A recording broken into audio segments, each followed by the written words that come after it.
Athletic की इस सरगर्मी में देख रहे हैं आप, एक सीध में दौड़ना। एक सीध में इस तरह से आप बच्चों को दौड़ाएं, एक सीध में बच्चों को दौड़ाएं।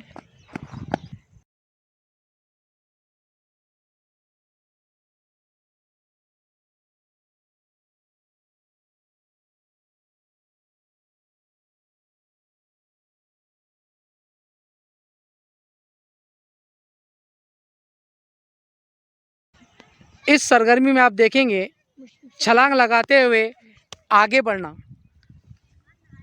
तो इस तरह से छलांग लगाने की मशक आप बच्चों से करवाते रहें। छलांग लगाते हुए आगे बढ़ना। इस मशक में आप देख रहे हैं छलांग लगाते हुए आगे बढ़ना। इस तरह की सरगर्मी आप बच्चों से करवाएं। इस सरगर्मी में आप देखेंगे पीछे की जानिब दौड़ना, पीछे की तरफ दौड़ना। इस तरह की मशक आप बच्चों से करवाते रहें। पीछे की जानिब दौड़ने की मशक आप बच्चों से करवाते रहें, पीछे की जानिब दौड़ना। इस तरह से इस सरगर्मी में आप देखेंगे कमर की ऊंचाई तक घुटने ऊपर उठाते हुए आगे बढ़ना। इस तरह से आप बच्चों को मशक करवाते रहें।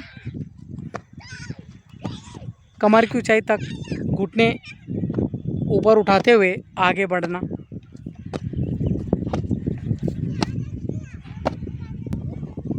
सरपंच हजरात, आपने एथलेटिक की सरगर्मी देखे। ये बड़ी आसान सरगर्मी है।